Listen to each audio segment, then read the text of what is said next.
I spent the last few days refurbishing a piece of scenery from 3rd edition 40k. It's been pretty rainy recently and the cats have been way more up in my business while recording videos than usual, but I don't mind. This awesome set of ruined buildings came in the 3rd edition 40k starter set, which was my first, real Warhammer set. I was stoked. Years later, this turned into my first successful terrain project. I was so proud of this when I first made it. Recently, I've been thinking I want to go back and improve this. There were a lot of gaps in it and pieces of sprue left behind.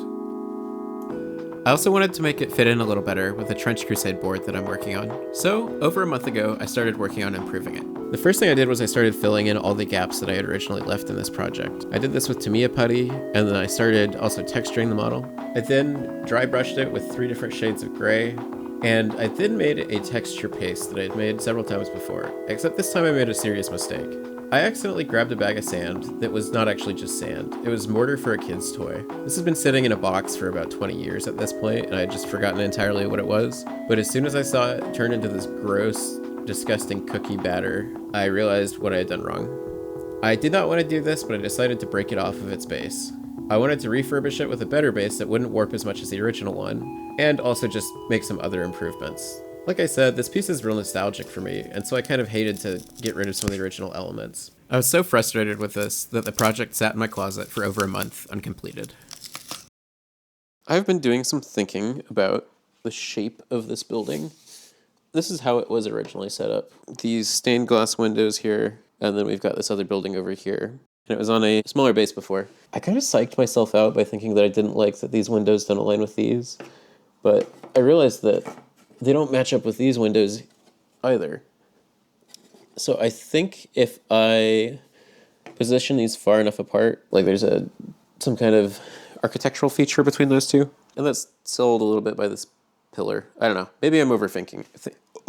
Overthinking. Maybe I'm overthinking it.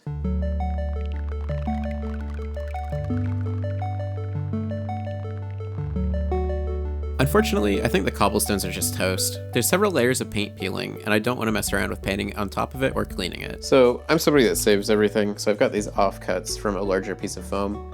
I noticed something, which was this is about the same thickness as these platforms are. But yeah, it's thin enough that it's really easy to cut with a hobby knife. I was thinking about maybe using these for the floor instead of the cobblestone. I think that's still a possibility. I do like the idea of using all the original parts, but that cobblestone also might be kind of messed up beyond repair. I don't want to go out and find some rocks, so I'm just shaking up my tiles with some metal minis in the bag.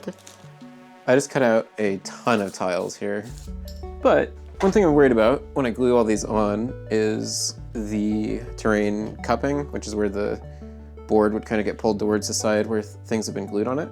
So what I'm going to try to do about cupping is I've got this board below my terrain that I have drilled some holes in, and I'm going to gently screw some screws into it. I'm going to use this to essentially hold the terrain board flat as it dries, because cupping kind of ruins all the work you do to make the piece look good. And I'll probably keep these on when I do the actual texture painting, because that will have a significant amount of water in it, which will encourage it to cup. The one downside to making this like a game agnostic piece is that I can't do as much like storytelling with it, right? Because there's not really something that could happen in Trench Crusade and 40k, but oh well. Big explosions exist in both. I'm gonna start trying to see if I can make some fallen in walls. I just traced the upper outline of the building onto a piece of foam. It's about the same thickness as the building. Right now I'm thinking it's a bit of a long shot to get this looking right, but I don't know. Push myself, see what happens. Yeah, not too bad. I think what I might do is just cut these out as an arch where it looks like the floor doesn't exist at all. I think there's so there's a lot less detail on the inside, so I think I'm going to be modeling it off of that. Just because basically all I'll have to do is that loose brick pattern and some damage. I'm trying to figure out how I want to break this. I'd love to kind of get rid of this circle because I don't think it's very good, and neither is this one. But I don't know if I'm going to pull that off, so I think I'm going to actually just break this arch here And then I'll have a arch support piece that I can use on the ground. And I'll cut this one off lower too. I was trying to figure out how I want to inscribe these layers here onto my piece, these horizontal lines that go up. And I found that this SD card I have, just by chance, is like the same exact height as those. And it's pretty decent width too for them. So I'm gonna try to use this SD card to both measure and scribe the piece. I think if I texture that a bit, it'll look okay. Last thing for today is just getting everything covered with some brush on primer. And if you use anything that's aerosolized on foam, it will start dissolving it in a kind of not cool way.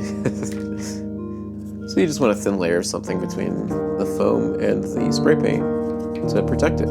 Could use Mod Podge or something for this, but I don't have any, and I don't really have anything else I'm going to use this for. So I figured I'd use this all up before using paint or something.